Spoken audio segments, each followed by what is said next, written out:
والله أحمد محمد والله طه المسدد والله والله والله والله وصلي وسلم على أحمد نبينا على حدر علي شفيع المذنبين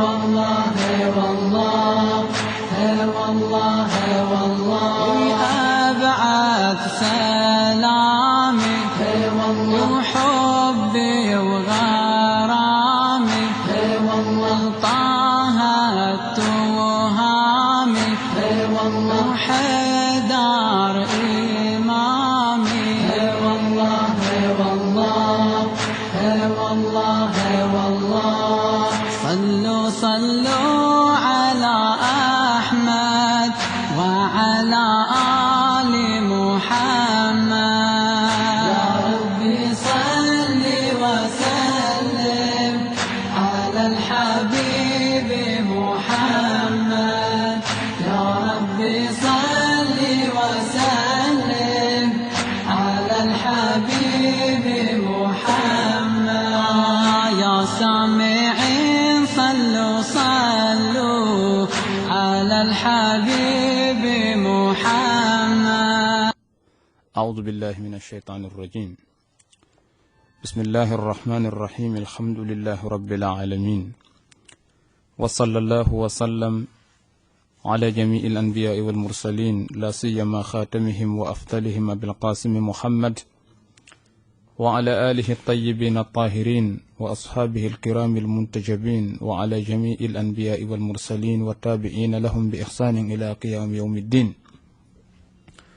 أيها الإخوة والأخوات المستمعون الكرام، السلام عليكم ورحمة الله وبركاته.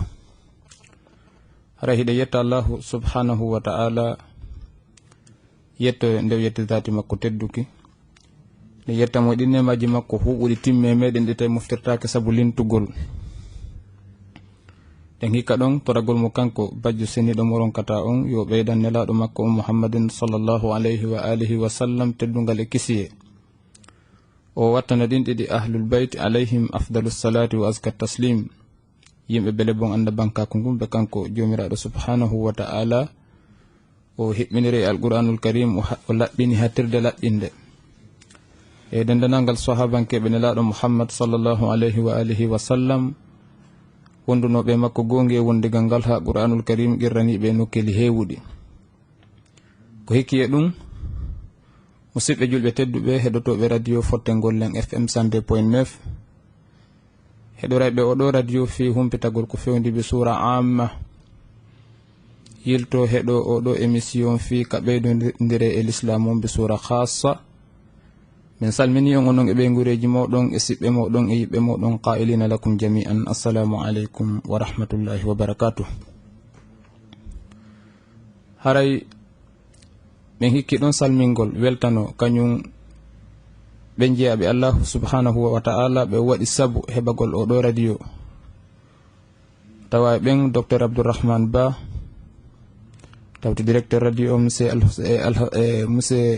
Sanusi Ba e dendanangal gollaɓe ka radio Fottengol Leng ɗo immorde windaɓe ha e ñoƴƴaɓe ha e mo be ko gollata. haray ko joguiɗen ɗo hande wano invité fi o émission meɗen islam yankejo ko talibaɓe meɗen, karamokoɓe meɗen, mawɓe meɗen, ɓe buy e moɗon gueli, ɓe buy e moɗon woni e ɓeydorde e fayidorde konguɗi muɗum immorde e bayanaji maɓɓe ha e darsuji ko ɓe jonnata. ray ko samahata cheikh Ahmad Ba jannaɓe ka duɗal mawgal ka université Njano ka l'école ahlul bayti simanteri. haray ko ɓen ɗon allahu subhanahu wa ta'ala newnani en tummodirgol hande e nder o sa'i ɗo e nde nokkure hebbinande barki ɗo fi kamɓe kadi wodu ko ɓe ɓeydani julɓe ɓen e ko yowiti e oɗo l'islam. haray ko adi en junnude haala en fewta e kañum samahata cheikh Ahmad Ba hiwraɗen ɓe hiwrange islam yanke o mi wi on cheikh assalamu aleykum wa rahmatullahi wa barakatuh. Wa aleykum assalam wa rahmatullahi taala wa barakatuh. aray cheikh الوضع الحالي بمعنى situation fewndi ɗo fewndo ka meɗen on himo landani hoore makko toɓɓe yewteteɗe ɗen fewndo ɗo so waɗani yilaka ono jumare handere nden hutubaji ɗin e nder julirdaji ɗin fof haray ko o yehi koye hunde wotere ɗulle koye fi pottal haray alhaali fewndiɗo on no jonniti karma ko ɓen konngol kamɓe kadi ɓe jourol maɓɓe on e telema nde toɓɓere himmude ɗo nde tawi ko toɓɓere fiino gurdan neɗɗan ka ko moƴƴira neɗɗanke wawa heɓude gurdan timmuɗan o wawa wuurude ko o dimo no makirto noon e yewtereji moɗo wondema haray l'islam ko seeni ɗum fi solution holla jama on ko honno Allah subhanahu wa ta'ala faala jama on jaɓa ɗum heƴana ɗum iwtira ɓawo ɗum holla jama on ko Allah subhanahu wa ta'ala an jama on potto ɗum hara e nder nde toɓɓere fewnide ɗo taliba ɓen no wakkili fi muɗum tentiniɗe e ɗe balɗe ɗo ha e nde ñalande handere ɗo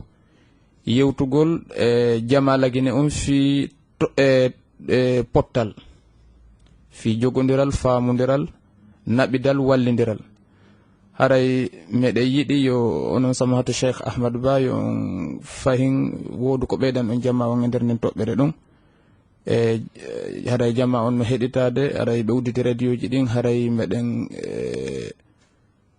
faala yo wodu ko ɓeydan on jamma on e ko yowiti e nden toɓɓere wiyetede portal ɗum haray min jonniti on haala kan assalamu aleykum wa rahmatullahi wa barakatuh. Wa aleykum assalam wa rahmatullahi taala wa barakatuh. Bismillahi rahmani rahim. Astaghfirullah min kulli dhanbin adnabtuhu wa rabbi ishrah li sadri wa yassir li amri wahlul uqdatan min lisani yafqahu qawli. Assalamu aleykum wa rahmatuhu taala wa barakatuh ayyuhal mustami'una wal mustami'at. Haray ko no kañum o aade meɗen wiyeteɗo Cheikh Mokhtar Diallo kono ɓe makiri ni haray ko ɗum woni ko addi en hande ka radio fotten golle guine ɗo ko fi yewtugol fi ko wiyete kon pottal bon haray fi pottal ala ko ɓuri ɗum ɗon e nder gurdam banu adama sabu ko e pottal nafa heɓoto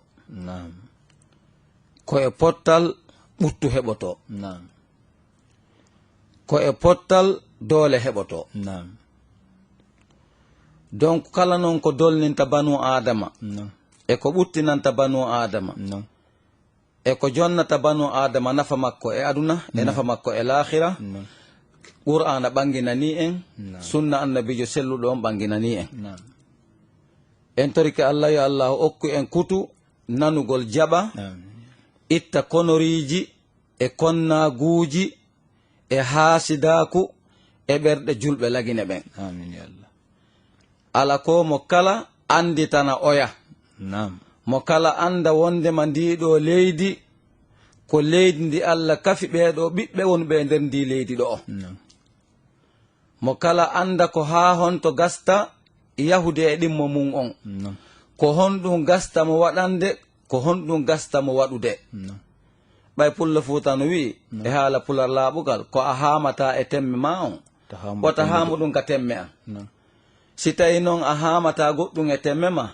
an a inni a hamay ɗum e temme an a inni e hoore ɗum koyen fottu en wata fottude e hoore ɗum islamu ko adi islamu adi noddude tagore nden e pottal islamu no andi ko honɗum pottal gasta gaynude ko honɗum wanno si l'islamu on noddi faade e pottal haray hiɗen toro musidɓe julɓe ɓen ɓe wattana fondo fota e yewtere nde wonɗen e yewtude ɗo nden sabu ko si tawi woni en faami ko honno islamu on ardi ko honno o noddiri faade e pottal e ko fi honɗum o noddiri faade e pottal ko ɗon waweten andude nafa pottal bon hiɗon andi islam no sendo e geɓe ɗiɗi mana islamu mo nulaaɗo seeni tawino makka Naam. e nder duuɓi 13 ɓe seeni ɓe tawi on ɗo makka ɗo. islam mo nulaaɗo seeni tawi ko makka ɗon ɓe waɗatamo Naam.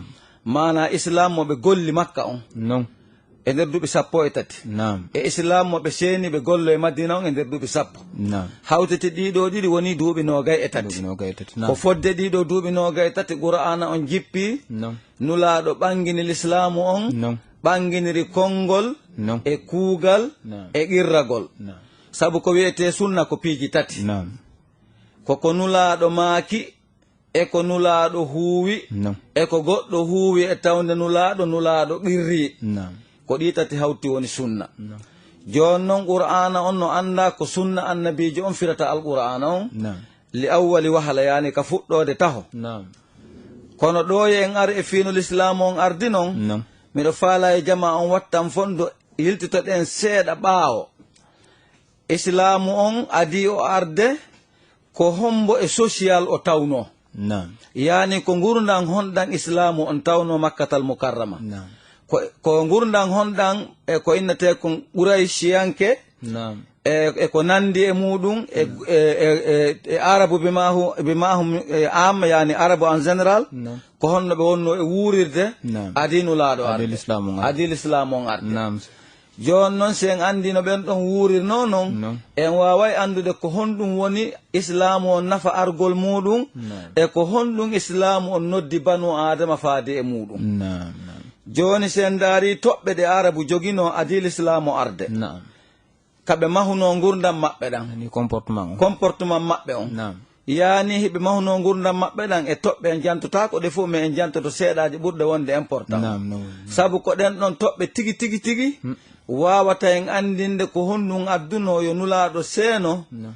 ɓe wawa noddude ɓe faade e l'islamu on ɓe taroɓe ndaara si ɓe yaltinayi ɓe ɗen toɓɓe ɗe ɓe woni e muɗum Non. fiyo ɓe wawa heɓude hunde naforeɓe aduna e lahira Naam. banu adama no allah yidiri o tagirimo noon Non.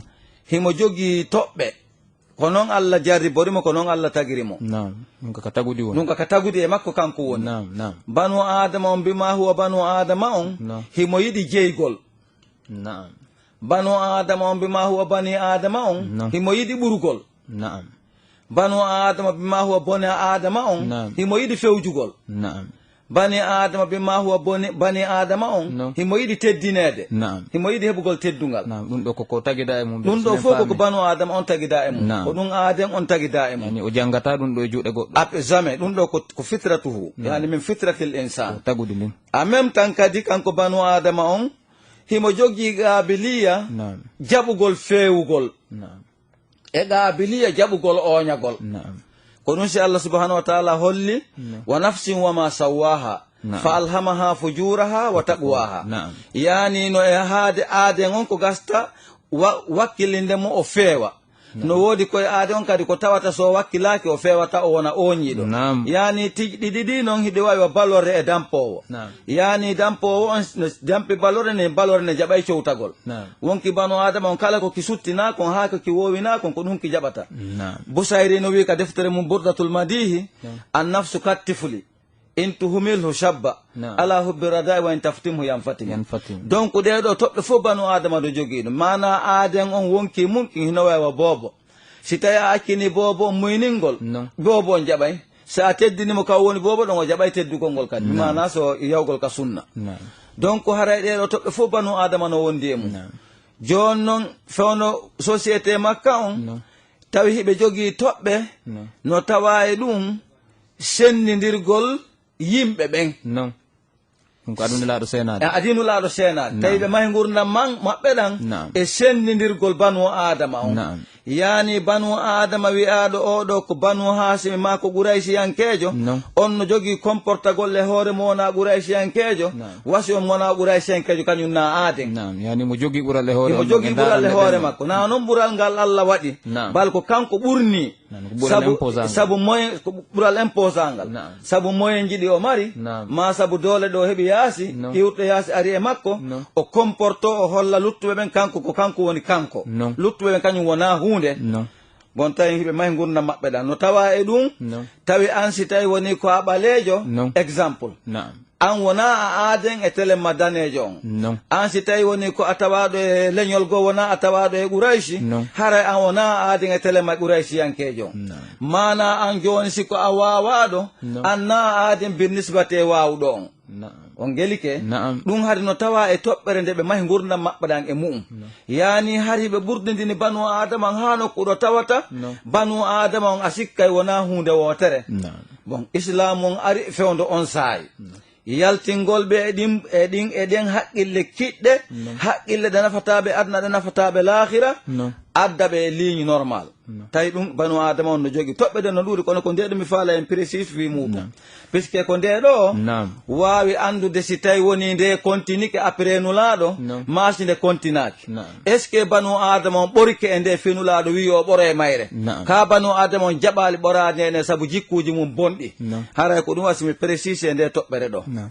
nam haray musidɓe julɓe tedduɓe ko radio fottengol leng fm 102.9 on ɗon heɗade haray ko wonani en ka machine ji to fino heeɗa min gon hewtere on ko musidɗo meɗen nene goto meɗen maketeɗo Badem Baba haray ko woni ka ɓawo micro ɗo ko min pay ko moɗon gueɗal jumoɗo maketeɗo Mouhammad Mouhtar Diallo haray invité e meɗen men ɗo en makino wonde makko Samahata Cheikh Ahmad Ba professeur ɓe ka duɗal mawgal université Moustapha Alami ka Simanteri haray ko kamɓe woni ko woni en ɓeyditande ɗo fi ko yowiti e fi neɗɗanke e gurdan e haaju neɗɗanke on e telemma pottal haray woodi ko ɓe makani en e telemma e jikku neɗɗanke on ado l'islamu arde e ɓaawo l'islamu ari nelaɗo sallllahu alayhi wa alihi wa sallam yettini l'islamu on ne'iri jama o l'islamu on est ce que neɗɗanke on ƴawnoye on jikku mo nelaɗo tawrunomo ka o ƴawano e muɗum haray e fayin en ala ko ƴakkani joñiji en jonnita kañum saykuɓe meɗen ɓe yewtere nden ɓe continano en bisimilla cheikh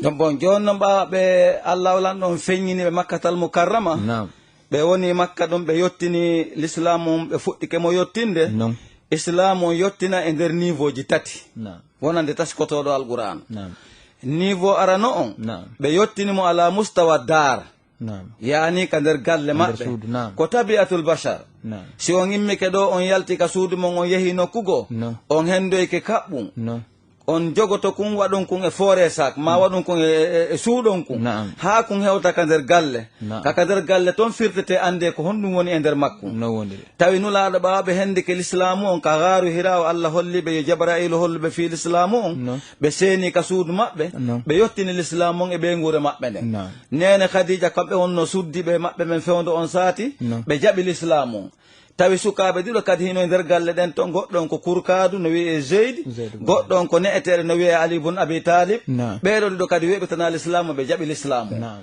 awa ɓe wonɗon ha nde fondo l'islamu on heɓi tabital ka nder galle toon Naam. allah holli ɓe on sati wa andir ashirata kal agrabin ɓe seeni niveau gorol ngol joni waajo niveau gorol ma ngol Naam. iɗon andi banu adama ko tabi'a makko noon wondema gorol nga o dambitiɗon Naam. haray ɓen kañum kadi ko ɓe o gasta wonde e ɓaawo muɗum Naam. allah holli ɓe joni wa andir ashirata kal agrabina waajo gorol ma ɓadingol ngol Naam. ɗum ko banu hashim Naam. nulaɗo nodditi ɓen kadi holli ɓe fi l'islamu o Naam.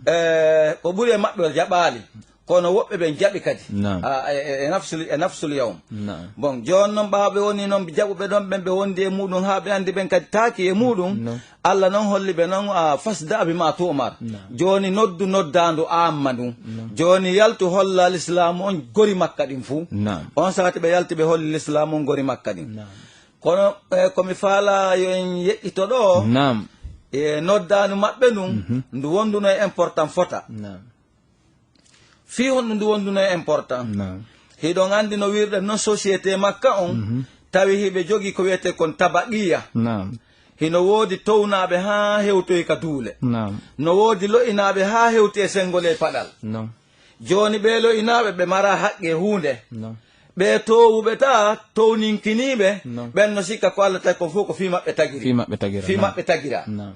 joni noon kamɓe ɓe ƴetta ɗum noon fof ɓe waɗa e disposition maɓɓe ɓeeɗa ɓe wona yimɓe ɓe mara haqqe ɓe mara koynete hunde si wona tun tuma kala haaju yani ɓe gollingol ɓen ɗon ɓe nodda ɓen ɗon ɓe gollina ɓe ɓe woni ala heddi ɓen woni aala wonande hedditiɓe Naam.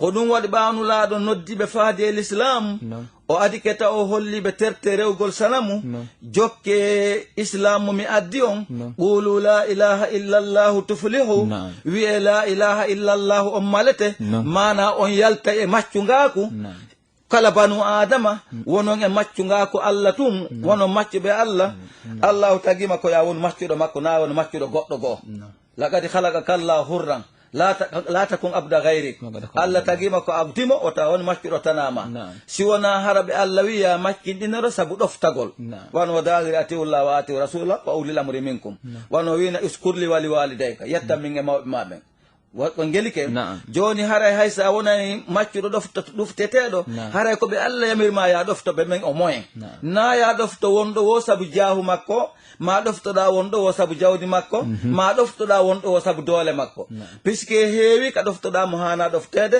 ɗum lorre adna e lahira on gelike tawi noon ɓawnulaaɗo noddi faade e ɗum ko ɓurno jaɓugol on noddandu nulaaɗo ɓado nulaaɗo mbato nulaaɗo jaɓal islamu on ko ɓen ɓe marano doole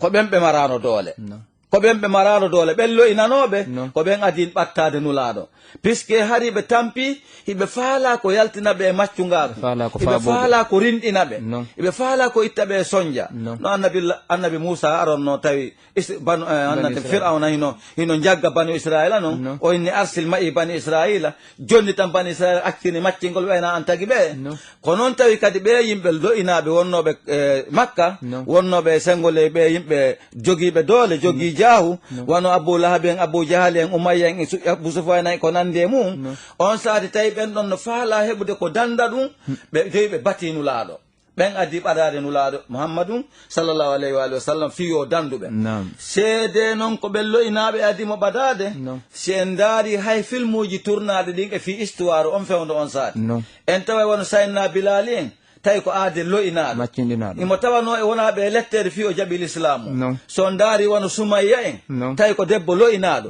no tawano ko lettira ha o waɗira saabu ko jokkinulaɗo ko so on tawi yasiru men ben ammaru en ɓeɗo fof tawi ko loyinaɓe tawi koɓe faala hande ko danda ɓe batinulaɗo ɓe heeɓi probléme molanaɗo saabu koɓe batinulaɗo ko ha nulaɗo meɗen mouhammadou sallllahu alayhi wa sallam ɓe daari ɓe tawi ɓeɗo be fera danda l'islamu o ko on saati ɓe yamiraɓe ɓe yaltida e jafaru tayyar ɓe iwa makka ɓe yaha kaynete éthiopie fewde on saati tawi ko najasiyu laamiɗon ɓe seeni toon dandugol l'islam maɓɓe o si tawno hara ko joguinoɓe doole ɓe mbattino nulaaɗo ka fuɗɗode nulaaɗo yamirtanoɓe doge dandun islam mum o puisque ɓen kañum tan no jogui doole ko danda ɗum ko dartora wona loyinaɓe ɓe wata dartade ɓen tawi ko ɗum noon joni noon ɓa noon nulaaɗo noddiɓe faade e ɗum nulaaɗo yamiriɓe haaɗiɓe ɓe tawi ɓe jaɓata ɗum puisque no wayi wasi koyeɓe sorto e intérêt ji maɓɓe ɗiɓe sutti koyeɓe sorto e mbawdi maɓɓe ndi ɓe woowi koyeɓe sorto e maccin ɗingon yimɓe koɓe woowi waɗa hoore maɓɓe kamɓe wona e tem immorde banu adama ɓe taga yani ɓe tagaka e toɓɓere bar kamɓe kaka weeyo ɓe iwi ɓe ari ka hoore leydi ko ɗum waɗi wonɗo ka hoore leydi tuwa banu adama so o mara moyen ɓe wattamo wasi ko paɗal maɓɓe on gelike ko ɗum wonno nene e baaba hawre hakkude maɓɓe e nulaaɗo puisque kamɓe hari ko woni ngalu maɓɓe ngun ko si ɓe yeeyi ɓe janfi si ɓe yeeyi ko wonno ngalu maɓɓe ngun ko si ɓe waɗi bandiyagal ɓe détourni ko wonno ngalu maɓɓe ngun ko si ɓe soodi maccuɗo ɓe sooditi ko wonno ngalu maɓɓe ngun ko si ɓe ƴetti korɗo ɓe yeeyinimo yo waɗu zina tawi ko ɗum noon fof woni koɓe recherche maɓɓe on ko ɗum woni ressource maɓɓe ko ɗum wonno fi commerce maɓɓe on joni noon nulaaɗo seeni holliɓe ɗiɗo fof moƴƴa seenude systéme fi changugol on systéme bonɗo ɗon watta systéme moƴƴo nulaaɗo jippiriri noon e maɓɓe e nder duuɓi 13 makka à la fin de compte nulaaɗo tawi ɓeeɗo on tigi tigi on jaɓoɓe jaɓi ɓe jaɓataɓen ko be kafa ka rewa ka dande maɓɓe on saati allah yamiriɓe ɓe ferɓe seeno madina ɓe hewto e madina après duuɓi 13 makka ɓe seeni madina ɓe hewti noon madina toɓɓere ɓurde wonde important ko ɓe waɗi ɓay ɓe hewti madina kamɓe nulaaɗo mouhammad sallllahu alayhi wa sallam ko darnugol juulirde wama adraka mal masjid ka weesi ko andinma ko woni juulirde wama adraka mal masjid ka weesi ko andinma ko woni juulirde Naam. en sifoto fi juulirde seeɗa nde nulaaɗo sincino madinatu munawwara nden ɓaaɓe hewti ko fi honɗum ɓe sincirno nden juulirde ko nde toɓɓere ɗo faala ɗen arde e muɗum fiyo ɓe appili ko noon duuɓi 13 ko ɓe waaji makka kon ko ɓe holli yimɓe ɓen ko mi addi kon woni ko nafata on wona jikkuji mon bonɗi ɗi mahuɗo gurdam monɗan e muɗi wona ɗi nafata on balko ko min mi addani on kon ɓe faala noon appilikude ɗum wona nadari wa amali hiɗon andi qur'ana ko innen ko alladina amanu karama koɓe logique ɓe wi al iman huwa tasawwur fi zihin ko tasi yani ko jaɓugol ngol ka haqqil moftugol ngol ka haqqil wa amma tasdiq ɗum woni amilu salihati ay ko at tasawwur wa tasdiq iman on ko tasawwuru amalu sali on fil kharji won tasdiq yani simen fami aray ko théorie et pratique merci ko théorie et pratique non wurto onon ka gandal français jon non taynu laado be applica non ko yewtuno yimbe be makka joni be addi l'islam be wawali appliquer de mo 100% makka jon non be seni madina be tay be appliquer islam on 100% jon non tobbere burde mawnude ko be appliquer tal islam on ko darnugol juulirde ko darnugol juulirde ko honɗum ɓe adori darnugol juulirde puisque ɓe faala noddude jama on ɓe innaɓe onon naatuɓe kal islamu ɓen hanki si tawi woni ɓaleejo ɓaɗota ko daneejo si tawi ajamiyankejo ɓaɗota ko arabujo si tawi maccuɗo ɓaɗota ko pullo si tawi goɗɗo goo ɓaɗota ko goɗɗo goo awa hande miɗo sincandi on jaami mi appliquana on ko wiyete l'islam mo mi addi on l'islam mo mi addi on kañum maccuɗo yaagal ala ton pullo yagal ala ton kaari ko uraysiyankejo ala ton kaari ko farisinkejo ala ton kaari ko turkijo ala ton on fopp mooɓi on konngol gotol wi o ngol la ilaha illallah muhammadu rasulullah kala e moɗon wowluɗo ngol konngol ɗon haray fof wa muslimon jon noon kanko so wowlingol konngol an kadi a wowlingol konngol koyo taw hara fusi ala ko ɓurma sina hara o ɓuure imanu e taqwallahi subhanahu wa taala tawi noon ko juulirde nden wawata appliquede ɗum pratiquement ko ɗum juulirde ne wata wadde ɗum on sati nulaɗo woni imamu luttuɓe ɓen iwtiri ɓawa maɓɓe woni ɓaawo ɓaawo ɗum holli wondema dina l'islamu kan gogo on hika jogui ko wiyete kon wahda mana union yani taw tummidirgol jama on e hoore no ɓe sertiri wo kono ko woni important on ko faamugol wonde o jaamiyu e tummidirgol o jama ka jaamiyu kuncilatum ɓado kuncilatum ngal balawal ɓado ngal balawal ko résultat honɗum islam on ɗaɓɓi e ɗum ko ɗum tigi mi falno landade cheikh ko résultat honɗum islam on ɗaɓɓi e ɗum cilatum e cilatum balawal e balawal bon safuwol gotol hiɓɓediren cilatoy koy hiɓɓediren balaje ɗen innen tagarabu on nantemi sawu tagarabu tanasabu inna allaha yuhibbu alladhina yuqatiluna fi sabilillahi ka annahum bunyanun marsusun joni ɗum ƴetta applica pratiquement fiyo aaden andu ko wiyete nafa l'islam o joni noon sen darodi wano noon en ɓadodiri wano noon en hiɓɓodiri wano noon haa ko ba wugodirten balaje kol adike lannude coñci men wano ɓe wiri noon kadi waya koyo taw hara ɓerɗe men ɗen kadi ko goote koyo taw hara ko yiɗanɗami ko miɗo yiɗan ɗum miɗo yiɗanma ɗum ko yiɗanmami ko hiɗa yiɗanlan ɗum hanu laaɗo maki masalul mu'minina fi tawaddudi wa tahabbubin kal jasadil wahid sifa julɓe ɓen ka yiɗidirgol maɓɓe ka huwodirgol maɓɓe no ɓandu woturu si tawi goɗɗum memi ɓandu num ka ɓuuri woɗɗude e ɓandu num ɓandu luttudu fof ɗanotako nulaɗo maki ko ɗum woni saabu o julde jama mo annulaɗo farlani en haaɓe maki salatul jamaati afdalu min salatul fajri ɓe sabuin wa isrina daraja kono si tawi hiɗen mbaɗodirde ka kolli hiɗen mbaɗodirde ka balaje kono a faala kala yide mi faala kama yide haymo kala juuli kam haray ko haray sita ɗum ɗon haray musidɓe julɓe tedduɓe ko radio Fouta Ngollen FM 102.9 on ɗon heɗade haray ko woni en makande ko samahata cheikh Ahmad Ba ko yowiti e fi neɗɗanke e fi gurdang yani neɗɗanke wawi heɓude gurdang ko be o wona jogodirɗo e tagu Allah heddigo ngun haray ɓe yeƴƴintini en ɗo toɓɓe buy no tawa e ɗum mi anditi ɗo makuno e bayana maɓɓe go'o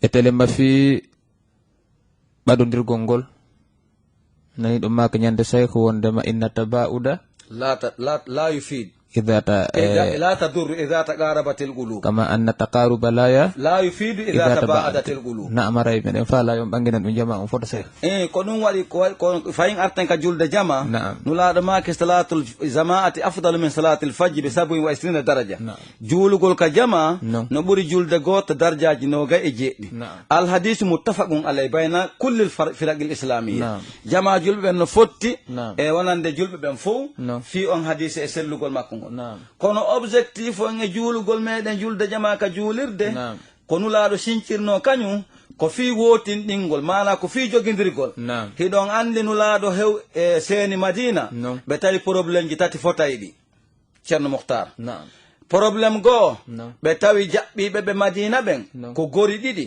gorol goo no inne awsu gorogol no inne khasiras نعم أوس خزرج awsu e khasiras نعم tawi ɓen woni duuɓi no piirude نعم ɓe tawi madina ɗon kadi نعم alyahudu tawi alyahudu no deppi économie on نعم tawi safgol ngol ko alyahudu jogiti نعم zira on ko alyahudu jogiti mana demal ngal نعم élevage on ko alyahudu jogiti mana Neki. dammine ko nandi e mum نعم tawi marché ɗen kadi ko alyahudu jogiti commerce commerce on نعم ko ɗum waɗi julɓe ɓen hino hanuno yeƴƴitade sala mu'um نعم pullo fuu tawi ko neeɓi نعم si baɓɓaji no sa'idede wota ɗi dampidir نعم si baɓɓaji no sa'idede No. wota ɗi dampidir نعم no nulaaɗo tawruno awso e hasras weldani نعم tawi alyahudu no waɗi occasion نعم no ƴetti ko awso e hasras welda kon No. hino monopole piiji ɗin fof madinatul munawwara نعم nulaaɗo kadi en même temps ɓe seeni madina No. naafigi tawi ko madina woni tawi ko kefere woni makka kono naafigi jon ko madina woni نعم nulaaɗo seeni madina tawi ko ɗon kadi lo a finde woni e hino lo a finde نعم e hino naafigi نعم e hino gori ɗiɗi ɗi fotta ko ɗin werni No. e hino alyahudu ahlul kitabi No. yimɓe monopoloɓe piiji janfanteɓe No. mi wawata wiide mi wowlaali goonga mi wawata wiide mi hawraali e sawaba No. wonande kala faamuɗo ko woni e feƴƴude e aduna allah on kon hannde No. hino andi même ɓen ɓe nulaaɗo tawno nden ñande hino monopole piiji ɗin tawi piiji ɗin fof koye junngo mum woni même temps hannde ko ɓen monopole piiji ɗin fof koye junngo yahudu woni نعم nulaaɗo noon alqurana holli en enen julɓe ɓen نعم bisimillahi rahmani rahim walla tajidanna ashadda nnasi adawatan lilladina amanu اليهود alyahud walladina ashraku نعم wonde mi wondi a taway ko ɓuri sattude añugol julɗo ko ɓe wiyeteɓe alyahud نعم walladina ashraku e ɓen sirku ɓe نعم on gelike No. donc jon noon hannde ka fewnda ɗo No. alyahudu no monopole piiji ɗin fof e aduna allah on No. hiɓe ƴetti piiji ɗin fof waɗi e senngol e laɗɗe maɓɓe hiɓe jogiti hiɓe ɓiƴi No. komoɓe faalawoɓe woni e susinde No. jon noon julɓe ɓen e nder ɗum ɗon kañum hino yennidirde hino dampidirde hino haɓude bon ɓe weltini alyahudu نعم joni sino woodi mo jippirta a accitimo jippirta on an wonɗo e jippirde e makko on jippiri onon ndiɗo haray ko hombo weltin ɗon haray ko kañum on mo jippira en ɗon on Non. ko ɗum waɗi hilan suni ka wonki an tawde hande julɓe ɓen hino jogii jikku piirugol e haɓugol e yennidirgol e jettidirgol jawle wasɓe fof ɓe wiyali la ilaha illallah muhammadou rasulullah sallllahu alayhi wa alihi wa sallam ɗum ko hunde suninde min noon miɗo taƴƴini haabadi fellutude ala wonɗo e golde ɗum ɓuri alyahudu wonnoɓe e golde ɗin piiji fewno nulaaɗo seeni madina نعم kono nulaaɗo muhammadou sallllahu alayhi wa sallam ko hombo woni directeur maɓɓe on ko allahu jalla jalaluhu ko hombo woni numéro m maɓɓe baraduroi maɓɓe on No. ko jibrilu alayhi salam jabarailu ali taratani ɓe programme ko honno ɓe gasta wuurirde Naam. ɓe hejja e awsu e hasrasi ɓe wiyeteɓe ansar ɓe hejja e alyahudu ɓe wiyeteɓe ahlul kitab ɓe hejja e nafigi ko tawata no suuɗi kefera ko feññini l'islam ɓe hejja e lowa finde ko tawata dina kan ko dina toni hay sa maƴini on tigol tigi tutta e dina kan نعم on gelike No. tawi beɓe heɓa ɓernde yaajude ko ɗum si allah daali fabima rahmatin min allahi lintalahum No. ko saabu yurmede allah e moƴƴere makko wawɗa hawtutude ɓeɗo fof hejjindinaɓe madina ɗo walaw kunta faddan galisal galbi lam faddu min hawlika si tawno ɗum a heɓuno moyen derere fiddugol ma wigol ñaaɗugol ma wigol ɓurdindingol ɓeeɗo fof sakutono takko ma donc hara en hollay yeesoɓe ɓen kala yeesojo koyo ƴettu jikku nulaaɗo on hakkunde makko e jama mo woni e wurudude on ko ɗum ɗon nulaaɗo kañum waɗuno ha wawi hejjindinde ɓeeɗo tawi ɓe fof ɓe wona e hunde wotere ha Allah daali telema awsu e hasras law anfaqta ma fil ardi jami'an ma allafta bayna qulubi si tawno a dépensino kala ko leydi ndi jogii kon a wawata no hiɓɓidirde hakkude awsu e hasras ɓen naata e juulirde wotere ɓe juula julde wotere e imamujo goto ɓe jooɗo ɓe ñaama ñaamete goto ɓe welda weldigu goto tawno nulaaɗo meɗen Muhammad sallllahu alayhi wa alihi wa sallam ko kanko jogii jikku wawnoɗo hejjindinde ɓeeɗo haɓu ɓe e nder duuɓi ɓe piira ha ɓe yewidira si ɓe wiliti kadi ɓe piira ko be yeesojo jeggo jikku moƴƴo o holla ɓe woni yeeso mumen fof kanko ko ɓeygure makko o ala oɗo o ala oɗo si tawi woni koyo woni hunde wotere wona pottal non so min faami haɗa toujours min nanayi ɗo maka wondema neɗɗanken so gasi wonde yeesojo haɗa koye jaɓu wondema ɓe woni yeeso muɗum ɓen ko ɗiɗo ko imma ko mo kafi dina hayso ɓe kafa mazhabu ko imma akhul laka fi din aw nadhiru laka ma so tawi ɓe kafa dina kono ɓe kafi tagude ni non woniri ko ma ko toon fayin wondema haray ko wiyete yeesoyagal kono moɓi e nder toɓɓe tati baale soit neɗɗanke woni yeesojo ka gandal o woni wiye gando ma o woni yeesojo ka laamu ma o woni yeesojo ka jawdi ɓeɗo tatono no jogii responsabilité molanaɗo selon ko min nanata heɗo makko kon onon samata Cheikh Ahmad la sakka fi ber ko min faami kon si tawi min faami neɗɗanke si gasi wonde yeesojo ka o woniri yeesojo o woni ko e niveau quartier on woni ko e niveau carré on woni ko e niveau commune on woni ko e niveau ministére on so gasi wonde yeesojo ko yo heɓu jikku mo nelaɗo sallllahu alayhi wa sallam heɓuno on o jogo on comportement fi yo wawu moɓude awa hikkorɓe sengole makko ɓen ɓay on seeɗintiniri ɗo aya mo Allah subhanahu wa ta'ala daali fa bima rahmatin min allahi linta lahum walaw kunta fazzan ghalizal qalbi lan faddu min hawlik haray musidɓe julɓe tedduɓe ko radio forte gollen FM 102.9 on ɗon heɗade ko samahto Cheikh Ahmad Ba woni on e makande ko yowiti e fi neɗɗanke e pottal haray fayin eɗen jonduduɓe yewtere nden ɓe ɓeydana en haray ko yen heɗito moƴƴa woda ko faamuɗen e muɗum joni noon e ceerno Mouhtar naam tentingol wondema nulaaɗo tawno arabu no mahi jikku mungun e jikku bonɗo haray miɗo tori julɓe ɓen fof ɓaawa ko l'islam on ardi ko liyukhrijahum min adulumati ila nuuri ko fi yaltingollen e niɓa keferaku ma e niɓe majjerenaden e annora peewal e annora iman e annora ko nafata en adna e lahira haray jama on no haani wattande yila e ɗe toɓɓeɗe wonɗen e hollude ɗo bon nulaaɗo seeni tawi arabu no yowi gurdam mum ɗan e suguɗi jikkuji bonɗi yani jikku ko min tun on gelike jikku ko min tun ha islam on ari inni wondema o waye ko min tun on mi jaɓata ɗum ɗon min ko an kon komi addi kon ko si tawi woni ko mene kono ko min tun islam jaɓa ɗum seede mum ceerno Mouhtaru ñande wo ñande en innay ko menen laabi 17 hara koye farilla on tun wonɗen waɓutuji ɗin hiɗi jogii daɗɗe 17 waɓutuji ɗin joyi e nder ɗi daɗɗe 17 ñande wo en janggay fatiha laawol e kala darnde innen iyaka na'budu Allah ko ammen men o naali Allah ko ammi ko yen andu islam on ko diina menen wona diina min puisque tawno arabu no jogii jikku min ko woni wo min islam on kondandi ɗen haqqille ɗon inni ko min on gasta e diina kam ko menen sa inni ko menen haray allahu wallima haray a tawama e jogiiɓe l'islam ɓe joni noon seede mum nulaaɗo seeni madina ɓe sinciri l'islam on darnugol juulirde ɓe haldi ɓe yamiraɓe ɓe waɗi julde jama ɓe waɗi toɓɓe bus wondude important no tawa e toɓɓere nde ɓe waɗuno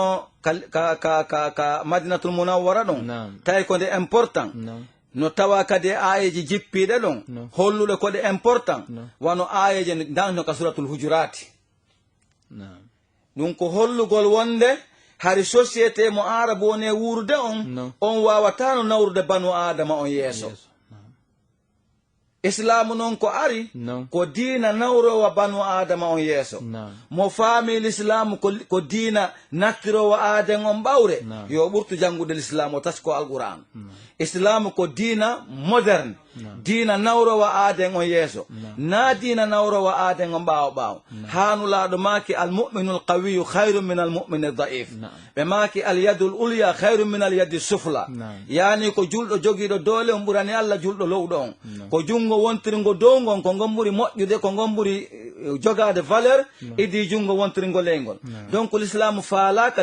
loore faalaka angal wonugol aaden tiiɗuɗo faalaka julɗo lowɗo nulaaɗo ndaari tawi bee waɗa sinca gawa'id ko tawata dolnina e julɗo on allah jippinani ɓe aaya heefugol itta caractére ji bonɗi ɗi ɓe mahuno gurdam maɓɓe ɗin e mum adda reegil selluɗo inna an hannde si tawi woni haɗiɗa sika ɓay ko arabujo hiɗa ɓuri ma an ɓay ko a jogiiɗo jawdi hiɗa ɓuri ma ɓay an ko a jogiiɗo teddungal hiɗa ɓuri ma an ɓay ko a jogiiɗo hunde hiɗa ɓuri allah wi ɗum fof ko zéro wona ɗum woni ɓural ngal o inni bisimillahi rahmani rahim ya ayyuhannas inna halagnakum min dhakarin wa untha ko ono yo yimɓe menen ko menen tagi on waɗi on gorko waɗi on debbo wa ja'alnakum shu'uban wa qaba'ila gooto wawata ittude wonde aaden wo aaden ka hoore balorde allah leydi ɗo wonde oɗo wonata gorol makko ngol ko kaari en oɗo wonta gorol makko ngol ko kaari en oɗo wonta gorol makko ngol ko kaari en ɗum ko allah waɗi ɗum on gelike kono ko honɗum allah waɗiri ɗum na en janngu aya on ronken taskade mo alqur'ana ko jeftere tasketede ko kitabun anzalnahu liyadabbaru ayati ko fiɓe tasko ayaji mayron allah daali inna halagnakum min dhakarin wa untha min waɗi on gorko e debbo wa su'uban wa qaba'ila gori e leƴƴi e gori kono ko lita arafu ko fi on andumo kala ko honto dambitoto mo kola andu ko honɗum woni leñol mungol ko honɗum woni gorol mungol ko lita arafu wona ɗum yo addu min yo a ɓurnolan wasi an na aade min nami mi wasi an ko aade min tu an ko an tuwoni aade min nami aade ɗum na ya ɓurnolan fi an iɗa jogii moye min mi mara ɗum na ya ɓurnolan fi iɗa jogii jaahu min mi mara kullukum min adam wa adama min turab on foppu ko ɓiɓɓe adama kaka mbullaari iwe nulaaɗo maaki la fadila li arabiyin ala adamiyin wala li abuyada ala aswada ɓural ala hakkude arabujo e ajamiyankejo ɓural ala hakkude danejo e ɓalejo inna akramakum indallahi atiqakum ko lutti kon fof ko fiino wuuriri e hejjire puisque si waɗira allah waɗirano noon o ɓurdodiral ngal yetten ka kene ɗo so waɗano ngal gurdam welatano si tawno en fof en woni no patron ɓe en mapatono kombol wotanta en oton sewtuɗi en fof en woni no patron ɓe en mapatono kombo uppanayno en si coñci men tuuni si en fof en woni no patron ɓe en mapatono kombo sogganta en oto men mana wonanta en chauffeur ma wonanta en fittowo nder suudu allah tagirali en o ɓurdidiniri en fi en sikku ɓurɗo wo haray ɓuri ka allah ɗum na sikkeeliwal islamu ngal ko ɗum noon arabu kañum wonduno e mum adi l'islamu on arde islamu on ari kondani ɗen haqqille ɗon inni wondema tigi tigon annasu sawasiya ka asnanil must yimɓe ma fof no fota wano ñiiƴa yeesoje ɓe maaki inna akramakum indallahi atigakum ko ɓuri moƴƴude e moɗon ɓuri teddude e moɗon ka allah ko ɓurɗomo hulde wo donc haray ɗum ɗo holli wondema l'islamu on kañum ko diina newika ko diina pottal ko diina nunɗal ko diina faamu ko diina naɓidal ko diina yiɗidiral ko diini yiɗidiral ngol wona diini haasidaku wona diina bonnidiro jawle wona diino konnagu wona diino waɗanmi waɗe on alaka l'islam sabu ɗon andi ko hajjatul wada'i nulaaɗo makanno yimɓe mumɓe la tarji'u ba'di kuffaran yadribu ba'dakum onnantemi riqaba ba'd wotan rutto ɓaawo an heferɓe woɓɓe moɗon no ƴetta kafaji taƴa daɗe woɓɓe moɗon ɗum no windi ko hajjatul widayi deftere fof no mofti on hajjatul widayi ɗon ko nulaaɗo makuno kon tuma kala ɓe maaki yewtere ɓe maaka hal ballaktu mi yettini e mon ko allah nelimmi kon sahaba en maka hi ballakta ɓe maka allahumma ashhad allah seeɗo donc ko woni ko faala ɗen andude joni ceerno mohtaru ɓawa en andi islamu on ko ɗum ɗo kañum addi wondema koyen yiɗidir wondema koyen yiɗidiran iɗon andi hadise on hay goto alamo hunjakimo hadise mo nulaɗo maki la yuminu ahadukum hatta yuhibba li akhihi almuslimi ma ahabba li nafsi hay goto e mon wonta julɗo momi ɗaɓɓi on ha o yiɗana hoore makko ko yiɗani ha o yiɗana musidɗo makko julɗo ko yiɗani hoore makko hadise on alamo hunjakimo hay goto alamo e gollirde puisque ana on ko ana on woni e foolude jama on ko min on fooli jama on idi enen on nulaɗo noon maki la yuminu ahadukum hatta yuhibba li akhihi almuslim ma ahabba li nafsi en waɗa e qissa goto e sahabanke ɓe nulaɗo wannoɓe tati bigo oɗo hadis kamɓe ɓe golliri hadise on joni noon en aroy kadi e toɓɓere nde nulaɗo ɓurtuno joguidirde sahabankeɓe mum ɓe mbaɓe hewti madina fiyo force heɓo ɓenne ko toon ko pottal ngal addata doole ɗen en aroya e nden toɓɓere ka timminoygol yewtere men ɗen kono en aray tun e appilikugol e hollugol wondema sahabankeɓe nulaɗo ɓen appilikuno hadise on amaliyan harana enen ko hunjiɗen mo nasariyan kon ɓe yeehi e jihaadi kamɓe sahabankeɓe ɓe soñjoyi moƴƴa ha tato e maɓɓe yani no e fifiɗanagol mayde goto e maɓɓe kamɓe sahabankeɓe no joguino ndiyan ka sasaw mum ko dandora ɗonka e ko tawi seɓitike fi ko dandora maygol ɗonka o nani goɗɗo e sahabankeɓe liɓaɓen no inna wa atasha eɗon ka an himo fiɗanade mayde mo inna eɗon ka an o sahabankejo joguiɗo kaldiyal pettihal doginani o sahabankejo wonɗo e wiide eɗon ka an o hewtini ɗiyan diyal kan tun sahabankejo wonɗo e fiɗanade mayde no fesa ɗon ka on jopanimo sahabankejo goo no yeeso ɗon wondema o no ɓuri lan sattude ɗon ka doginan mo dihal kal ɓayiɗa jogui dihal jaka ɗimmo makko on tawi kañum on kan no fesa toon wa atasha tawi on kan no ɗonɗa kono ko ɗon ka o to kam ɓuurimo aninde ɓuurimo mapinde o dogini dihal kal e on ɗimmo makko o hewtini on ɗimmo makko kañum kadi jopanimo e sahabankeje tataɓo no yani yeeso toon on kam no inna wa atasha e ɗon ka an oɗo ɗimmo inni miɗo ɗonɗa ko gonga miɗo fiɗanade mayde kono miɗo faala ya naɓanan kaldiyal o sahabankeje tammo amin wonɗo e fesude ɗimmo an wonɗo e fesude ɗon kaɗa o anda o yehino e arano o hewti e o aaden tataɓo on inni min kadi miɗo sattira ɗon ka kono doginanan kaldihal e o sahabankeje takko to himo inna toon wa atasha tawi noon ko ɗon o iwri o dogini dihal kal e on sahabankeje o tawi o seedama o wubbali diyankal doginkol ka sahabankeje ɗimo makko o tawi o seedama o wubbali tammon ka dogingol tammon o tawi o seedama ɓeeɗo o tatomo kala maayi hooti lahira jarali ndiyan saabu yiɗangol musidɗo mum julɗo ko yiɗani hoore mum est ce que ko ngu jikku jogiɗen hannde est ce que julɓe hannde adna andamen ko jikku ɓe jogui donc ɗo en wi hiɗen dambiti e kaari en ettoɗen heɓen jikkuji ɓen ɗin noon si innen ko ɓen wonɗen e ittude ɓaawa mum wiyen ko ɓen wonɗen e jokkude kono nayen wonu ɓen ɗon hino woniri funnague ɗe woniri hirnague ka jikkuji l'islam mantoren ɓen nafata en aduna nafata en lahara haɗa joni hatta waɗon taali musidɓe julɓe tedduɓe haray ko radio forte gollen fm 102.9 wonɗon e heɗade haray ko woni en ema kande ko samahatu cheikh ahmad ba en ɓeydike moƴƴa e yewtere maɓɓe nden e téléma fi oɗo julɗo e wondugol makko e société on e ɓay tun ko geɓal e société on ko yo eto jama heddi ɗon fotora ka wonɗon fi kanko kadi o fotoɓe fo yo o fotora kaɓe woniri ɗon haray cheikh mi weltike moƴƴa batte yewtere nden haray fahim meɗe yiiɗi ɓeɗenede ɓawa haray sa on heddi gokkum jama on no heɗade moƴƴa jama on no heɓude fayida moƴƴa e yewtere nden si tawi guinéen ɓay ko ɗo wonɗen e wurude si ɓe wawi heɓude suga ɗi lettre ji ɗo ɓe wawi janngude ɗin lettre ji ruhuji ɗi mofta ɗum awa ɓe gollitira ɗum hanno ko wonɗen e yiwde hannde ko si tawi mo be faami ɗum ka woniri ɗon hanno ko wonɗen e yiwde hannde ko en alano yiwde ɗum kono noon ɓawo ɓe maka wondema solution ala e ɓawo probléme ko si probléme waɗi si solution heɓo en torki Allah subhanahu wa ta'ala solution ji wona ɗe ɗaɓɓitede ɗin tentini ko concerné en enen kon e téléma e oɗo l'islam en torki Allah subhanahu wa ta'ala wiɓe no jaɓani Allah jaɓani laɗo Muhammad sallallahu alayhi wa sallam ɓen Allah yoɓe jikkinor ko l'islam o wi yoɓe jikkinor kon haray fayin sayh mi wattay mako on e sokeje moɗon hiɗon maki fi haray qissa go kadi e golle ɗen laɗo Muhammad sallallahu alayhi wa sallam e waɗuno haray fahim meɗen tuɗinowru jama heɗotoɓe ɓen fof no tuɗinowru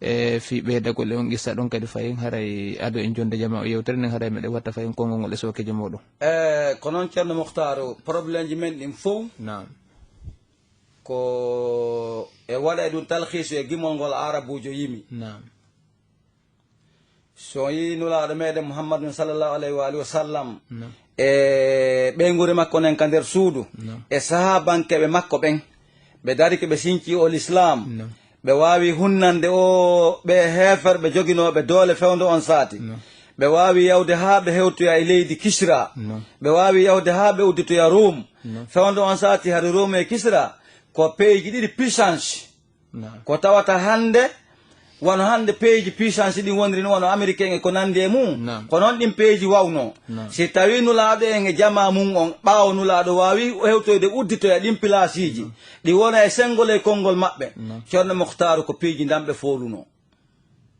nam arabunojo no yimi gimol nam ngol gimol ko important ngol nam si banu adama wawali folude ɗiɗo kalali nayyi nam ɗi o jonnayi o jippir nam banu adama wawata hewtinde hoore mum ko Allah ɗaɓɓi mo ɗon No. mo hewtinali hoore mum ko Allah ɗaɓɓi ɗum ɗon No. o wawata hewtinde goɗɗo go ko Allah ɗaɓɓi on ɗaɓɓi mo ɗon nam ɓe ni o faaƙi du sayi la yuti la yuti mo kotuma aden defi ñaami No. si defa yeeya nam pullo fuuta wino ko neeɓi No. mo ronki tuuba o ñaatari dow nam arabujo wi nafsum nam wa cheytanum nam wa duniya No. wal hawa ɗi kala ɗiɗo nayi nam wonki banu adama kin Nam. al ammara bisuu'i Nam. ki wonki yamirayki ko boni nam cheytane o mo Allah wi en ko gaño fattahizuhu aduwan jogitemo gaño nam o aduna mo liɓaɗen e mum alamul musahamat nam aduna min aduna ngal oto walla bangal nam aduna ngi cuhi labangi nam aduna o debbo labaɗo aduna ngu jahuɗo nam o ko Allah liɓi en ɗo o aduna nam wal hawa e o beleɗo wonki nam si en wawali dartade ɗi kala ɗiɗo nayi Nam. wawen ɗi liɓude Nam. en wawata fewde na fi fewnen allah adinoɓe ɓen fof nam ko ɗi ɓe jarri borano nam ko fanɗi e maɓɓe wawuno daɗude nam ko ɓuri hewde kon yanuno hiɗon andi banu adama ko addimo aduna nam so on landama ko piiji ɗiɗi addi banu adama aduna na noon min jabotoɗi ko alqur'an nam bismillahi rrahmani rrahimi halagal mawta wal hayata nam halagal mawta wal hayata o tagi mayde o tagi gurdam No. fi on ɗum liyabluwakum fi o Fiyo ndaaro jarribo.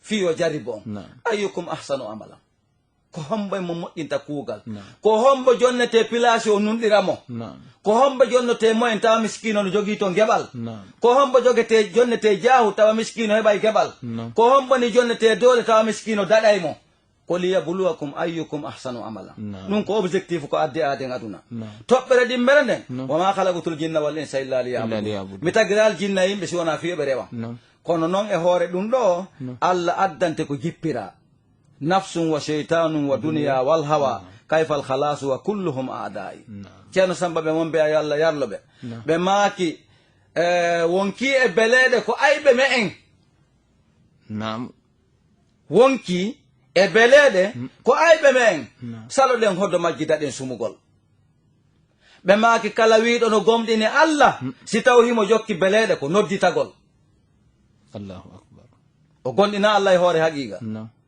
donc be ettoɗen foolen ɗi kalali ɗo nayi si tawno na ko ɗi kalali ɗo jippiranoɗi fooli jama on kon No. ka dina ka nulaɗo addi ɗo No. ka yonanayno banu adama on na woni nulaɗo maki mi addani on hanifiyatun samha nam dina newi ka dina okkowo an kala ko ɗaɓɓoton wa atakum min kulli ma sa'altumum wa in ta'uddu nimatallahi la tusuha kala ko banu adama jogii haaji e mum kon Allah addanimo ko angal fewugol e nder ko wona e gollede kon ko ɗum waɗi si woɓɓe heɓi ha miiji ko honno watta woɓɓe faɗi ha miiji ko honno waɗata nam on gelike nam woni donc programme nulaɗo on no ko ɗo woni probléme ko ɗo woni affaire on nam nulaɗo fayin hiɗen jokkitade golle maɓɓe nden madinatul munawwara Nam.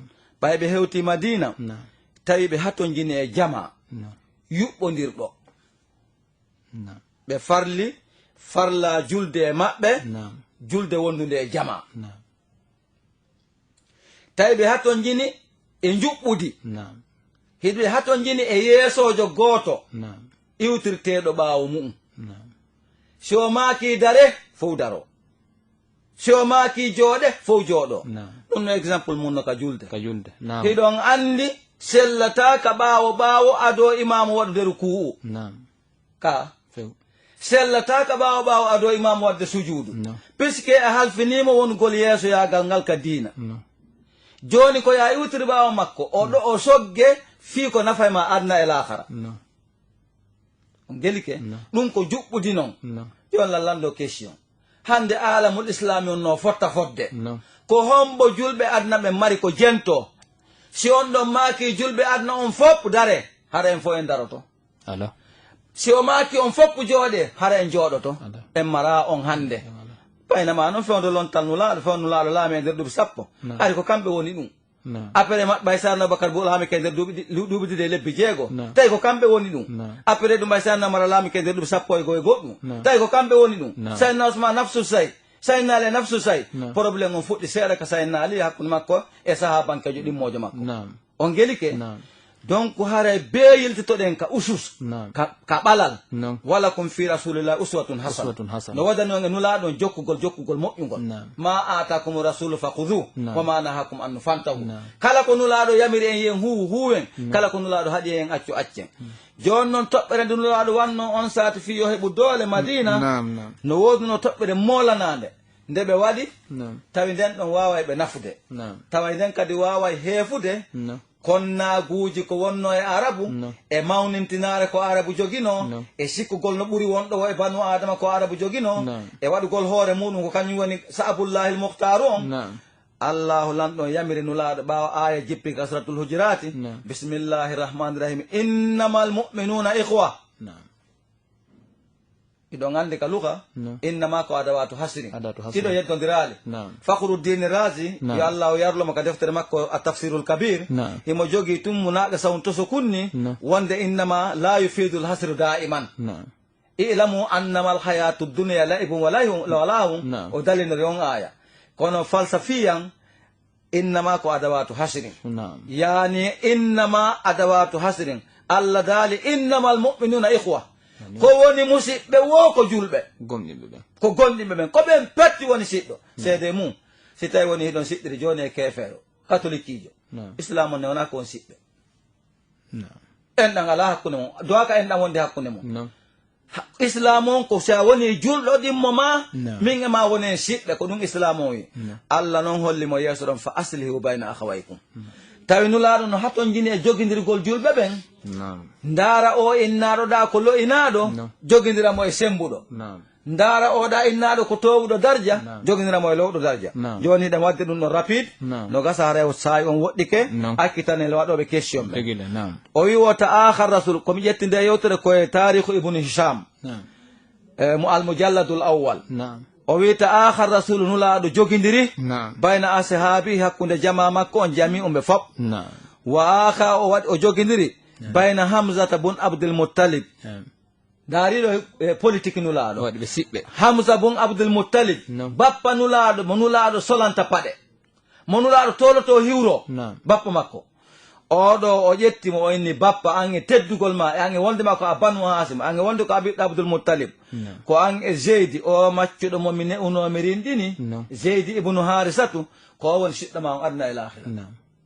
ko ɗum waɗi ɓe wi ka defte ka tarih No. oɗo hamsa fewde ko soppa kafa kan uudu No. himo e fiimay gongol No. ko oɗo wasino ber jawdi makko ko jogii ko yo oɗo ƴettu jawdi makko ni puisque ɗon andi hamsa alano ɓiɗɗo Naam. on geli ke Naam. o wi o bayna jafaru bun abi talib wa ma'adu bun jabal o jogindiri hakkunde jafaru gueɗal abou talib mi kotirawo sayna aliya No. kañum e ma'adu bun jabal o sahabankejo moɗon wiyeteɗo ma'adu bun jabal No. o jogindiri ɓe kamɓe ɗo inni oɗo ko siɗɗo ma anna e lahara No. o jogindiri hakkunde sayna aboubacar siddiqui radiallahu taala anhu wa harijatu bun zuhayr e o wiyeteɗo harijatu bun zuhayr No. o wi o ko siɗɗo ma ni adna e lahira No. o jogindiri hakkunde sayna omar bun alkhattabi radiallahu taala anhu wa utbanu bun malik kañum e utbanu bun malik on gelike Naam. o wi o ko siɗɗoma adna e lahara Naam. o jogidiri abou ubaydata bun abdoullahi bunil jarrah Naam. wa saadu bun maaz Naam. ibnu nu'man o inni oɗo ko siɗɗoma adna e lahara Naam. o jogidiri hakkude abdourahmane bun awfi Naam. wa saadu ibnu rabi Naam. e saadu ibnu rabi Naam. o inni wo oɗo ko siɗɗomani adna e lahara Naam. o jogidiri salamata ibnu sulama Naam. bun wagsi wiyama azubair wa ibnu mas'ud kañum e ibnu mas'ud o inni oɗo ko siɗɗoma adna e lahara Naam. o jogidiri saydna ousmane bun affana wa awsu ibnu thabit bunil munzir o jogidiri hakkude ɓe ɗiɗo o wi oɗo ko siɗɗoma adna e lahara Naam. o jogidiri hakkude tallatu bun abdillahi No. wa ka'abu ibnu malik wa sa'adu bun zeyd No. bun amr bun nufail No. o jogidiri hakkude ɓe ɗiɗo wi an oɗo ko siɗɗoma adna e lahara No. hakkude sa'adu bun zeyd bun amr bun umar e bun nufail wa ubayya ibnu ka'ab No. o jogidiri ɓen noon kadi o wi oɗo ko siɗɗoma adna e lahara No. wa mas'abu bun umair bun hasim wa abu ayub khalid bun zeyd No. o jogidiri ɓe ɗiɗo wi oɗo ko siɗɗoma adna e lahara wa abu husaifata bun utba bun rabi'a wa abbad bun bishr bun waqs Naam. o jogidiri ɓe ɗiɗo inni oɗo ko siɗɗoma adna e lahara Naam. wa ammar bun yasir o ƴetti ammar bun yasir wa husaifatu bunil yaman e husaifatu bunil yaman akawayno o wi oɗo ko siɗɗoma adna e lahara on gelike Naam. wa abu zarri wa huwa burayru bun janadatul ghafari ɗum ko abu zarri l ghafari Naam. wal mundiru bun amr Naam. o inni oɗo ko siɗɗoma adna e lahara Naam. wa salmanul farisi o ko ajamiyankejo iwnoɗo iran Naam. wa abu dardai e abu dardai wonnoɗo madinatul munawwara Naam. o maki o ko siɗɗoma adna e lahara Naam. wa bilalul habashi ngare ha kal islamu dolni bilalul habashi tawnoɗo hanke e nder philosophie société arabe on Naam. bilalul habashi ko yiltanoɓe paɗe bal ko neleteɗo bal ko kurketeɗo Naam. bar naɓatotoɗo kaɓe jooɗi hande nulaɗo ƴetti on jogidirimo e ɓuɗɗo wonde koho e nder leydi arabe o wi o ko siɗɗoma adna e lahara nulaɗo jogidiri ɓeɗo yiɗidiri ɓeɗo naɓidi tawi koye oɗo yili on nulaɗo wata dartade heferɓe ɓe makka ha o ɓonta drapeau l'islam uddite e makka ka hitade endantemi nde udditi makka nde joni haray ko ɗum ɗo wonno tigui tigui peŋe nde faala ɗen hollude julɓe ɓen e tawata wonde makko union on wawata ko fottal wawata heɓude jonnude doole ala ko nafata julɗo ɗon si wona si ɓe fotti amma si ɓe serti haray gañon kañum ko kile mum ɓe woni yen toriki allah allah darne sertugol joni noon komi faala fo yeƴƴito iɗon andi adna allah on fo barka dolni toon fo ko union dolnini ɓe wona joni états unis d' amérique hande so yiɓen no inna hande ko kamɓe woni plus puissance du monde ko union on iɗon an noon union maɓɓe wona wigol ko jarama are waɗen ɗum fo ko piiro waɗi ɗum puisque koko nafata kon duwa nafude en toriki allah yo allah okku en pottal yo allah faamin en islam yo allah faamin en dina men kan wawen yiɗidirde wawen jogodirde en toriki allah allah fewni yeesoɓe men ɓen yo allah yurmin ɓe yo allah yurmin tagore nden yo allah okku en nafa meɗen anna e lahara barki allahuma salli ala muhammadin haray mi weltanike on samatu cheikh ahmad ba haray musidɓe tedduɓe ko wonɗon heɗade ko radio forte gollen fm 102.9 haray ko wonno en e makande ɗo ko samatu cheikh ahmad ba e haray e weltori mako mabɓe on forta haray min acciti téléphone ji ɗin fi jama wonɓe heɗade ɓen haray so tawi no wodi haray ko landoto ɗon haray min acciti téléphone on fi so tawi ɗon mari ko lanto ɗon so tawi kadi haray no wodi ko ɓeyɗanto min haray min townitanaki min mawnitinanaki haray numéro mo noddoto men e muɗum on ko 67 102 102 67 102 102 mana 67 10 21 02 goɗɗo no ka ɓoggol allo allo oui salamu aleykum waleykum salam wa rahmatullahi wa barakatuh ko homɓe ko hontonoɗo ɗon men o abdoullahi diallo ko hontonoɗo ɗon men o tan ko bambe to bisimilla haray ɗum mari ko lanndo ɗum ko weltanagol on weltanoɓen karamokoɓe ɗon toro allah subahana taala yo allah itto en hewtuno e o mapa ewal ngal nunɗal e angal peewal e laamu jamba ko onɗen e muɗum ɗo amin ya allah ɓe nani torki allah subahana taala yo allah arte en ka sawaba arta ka lamɓe nunɗuɓe fewɓe fonnayɓe leydi lagine ndin waɗa lagine fof hunde wata amin ya allah amin haray mende weltani o moƴƴa men tori allah subahana taala yo allah moƴƴinan en yo allah juutin balɗe ɗe moƴƴina battane o amin ya allah waleykum salam wa rahmatullahi wa barakatuh waleykum salam wa rahmatullahi wa barakatuh haray nodde e o numéro ɗo 67 10 21 02. Allô? Allo. Oui. Assalamu alaikum. Wa alaikum salam wa rahmatullah. Awa ko homɓe kontunoɗo ɗon men? Ko Muhammad Siraju Balde Sangoya Mosquée. Muhammad Siraj Diallo Sangoya Mosquée. Bismillah. Sangoya Mosquée. Naam. Haray min jentike makuji ceernoɓe men ɓen. Naam. Haray min weltike. Naam. Torki Allah yalla ɓoyndiro e maɓɓe haya ɓooya juuta. Amin ya Allah. E torki Allah yalla waɗuɓe yeeso men kamɓe kadi nani jaɓi en. Amin ya Allah. Yalla waɗuɓe yurmeteɓe. Amin ya Allah. Yalla waɗuɓe ñentinaɓe ɗi makuji ɗi ɓe wi ɗo. Amin ya Allah. ɓay ko ɗi makuji ɗi ɓe maki ɗo si ɗo hutorama e leydi. Amin. feere ala yimɓe fof no nene goto baba goto. No wonde. si tawi woni ko kafa kon sendama no haniri no kafuɓe ɓen sendi. No. goto ɓe hendi ke geɓal mum. No. kono faala sokata suudu mum. fof mo wonay hunde wotere e yaha e laawol gotol en fotta hiɗe weltodirani hiɗe yiɗidirani hiɗe yallodiri kono ko angal ngal nunɗal ko ɓe ardiɓe meɓe wondi ko ɗum woni o guereji ko ɗum woni ɗi hawreji en torki Allah subhanahu wa ta'ala Allah moƴƴin ɓerɗe maɓɓe ɗen yo Allah moƴƴin ɓerɗe maɓɓe ɗen yo Allah yiltu ɓerɗe maɓɓe ɗen watta ɗe ɓerɗe moƴƴude yurmete leydi waɗaɓe yimɓe leydi ndin fof nene goto baba goto awa haray mi weltanike ɓeeɗo min torki on kadi ɗum ɗo e waɗi ñande o ñande haray meɗe weltori fotta ko seeɗa ala e mum. mi weltanike on ceerno Mouhammad Siradio e Sangoya Mosquée mi weltanike on onon kadi haray min salmini o e ɓe Sangoya fof saabu moɗon haray ko radio forte gollen FM 102.9 ɗon heɗade haray woɓɓe no ko ɓoggol. Allo nam assalamu aleykum. wa aleykum salam wa rahmatullahi wa barakatuh. Cheikh Ahmad Tidiane Ba. alhamdulillah. yo min weltani ko moƴƴa Cheikh Ahmadou mbiɗa hiwroɓe ɗon. wa aleykum salam wa rahmatullahi ala meɗen heeɗi o meɗen heeɗi o hiɗon banginande jama on dole l'islam o. salam eyi jama on si andi ko wiyete l'islamu kon namu hara kumpa yiwi nawwondiri si tawi noon o tigi andali ko ɗon mapinta ara darto o meɗen weltori mo moƴƴa noon ara on jarama ko hiwra goɗon tumminodde noon wi wa aleykum salam wa rahmatullahi wa barakatuh. Cheikh Ahmad Tidiane Ba. haray numéro on ko 67 sande. Allo. assalamu aleykum. wa aleykum salam wa rahmatullahi wa barakatuh. ko homɓe naala ɗon yettude Allah ɗon e jaam. ko homɓe kontonoɗo ɗon men? ko Mamadou Koulabiou Diallo. Mouhamadou Koulabiou Diallo. Naam bismillah. ko mako ɗon ɗo ko mi weltike. Naam wa aleykum salam wa rahmatullah. bañinani men ɗo minen ɓe an famano moƴƴa min faamiɗo. Non. mi weltike. assalamu aleykum. wa aleykum salam wa rahmatullahi wa barakatuh. mi weltanike on ceerno Mouhamadou Koulabiou Diallo.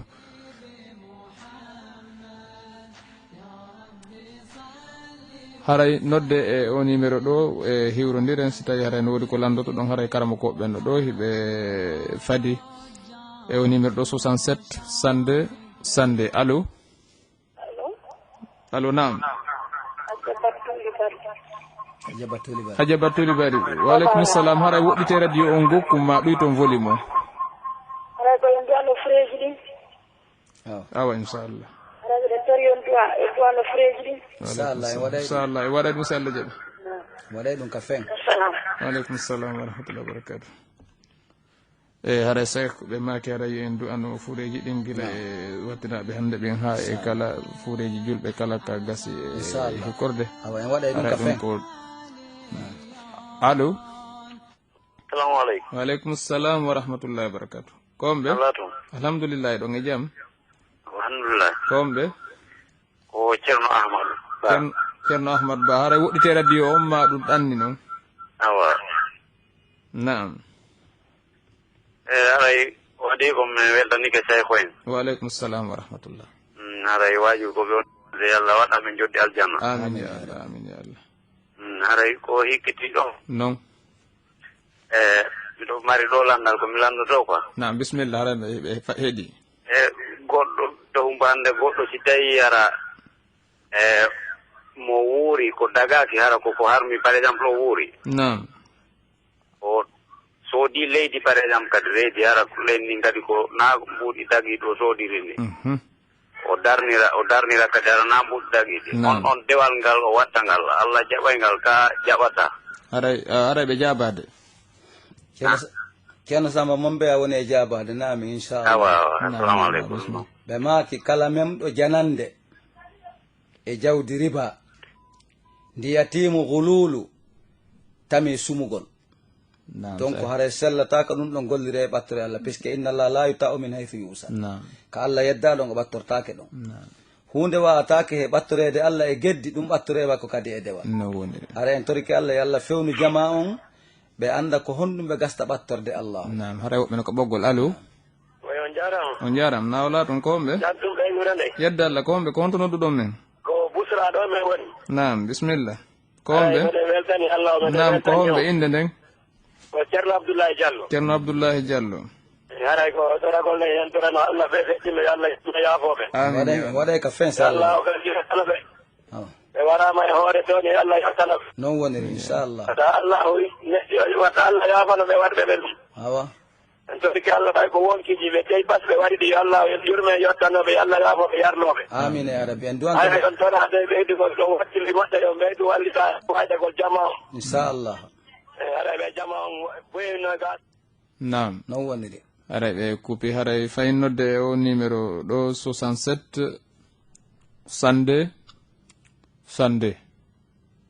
allo nam salamu aleykum waaleykum salam wa rahmatullahi wa barakatuh ko homɓe ko honto nodduɗon men ko wani ndara nam ko homɓe mamadou baylo baylo wani ndara nam a jarete sen ko ɗo nam kono min nani to waaju ko waaji ɗon men ɗo ko nam ala mi weltori waaleykum salam aray ko min ɓeydel toragol on ko wakkiloro ni non e haalaji men ɗi fof nam ka pular ka maninka ka soso non ka ɓe e foore fi e haala maɓɓe kan aɗa fi toujours fiyo jama wayira famodirde nam ɓay affaire o nde hawre façon e wonde feƴƴude ɗo non wona hawre hanude non si jama o yaari ni non mi sikkasi wawa en nafude bella few haray ko ɗum min dori mi weltike fota waaleykum salam wa rahmatullah jokkanɗon en toon manen kadi haray mi weltanike on fota ceerno mouhamadou baylo wani ndara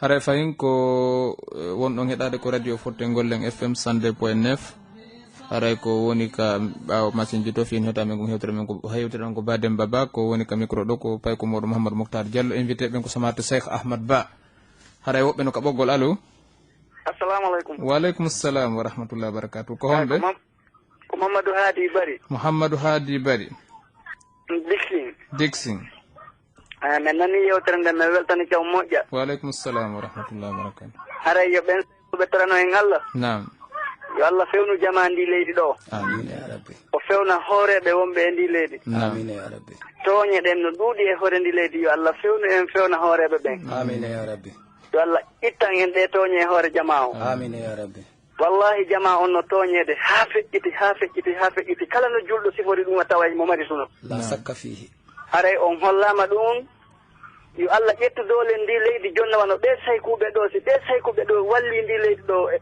moƴƴere allah nde yurmede allah nde yona e hoore jama o belletti ɗum haray assalamu aleykum warahmatullahi waaleykum salam wa rahmatullahi taala wa barakatuh on geli haray ko maako mo nelaɗo mouhammad sallllahu alayhi wa alihi wa sallam maaki komin nanirta on say fuɓɓe wonde ma nelaɗo maaki man ra'a min ko munkaran falyughayyirhu biyadihi so tawi mo jogui on niveau wa in lam yastati fa bilisani haray talibaɓe ko ɗon ɓe woni wa in lam yastati fa bi qalbi no ara hay fa bi qalbihi kamen ɗo nam allo naam haray cheikh fay ɓanginane on hadisa ɗon haray jama heeɗi ɓen allahuma salli ala sayyidina muhammadin wa ala ali sayyidina muhammad wa salli ok la bas haray koko ceerno mouhtar joopi ɗo kon fi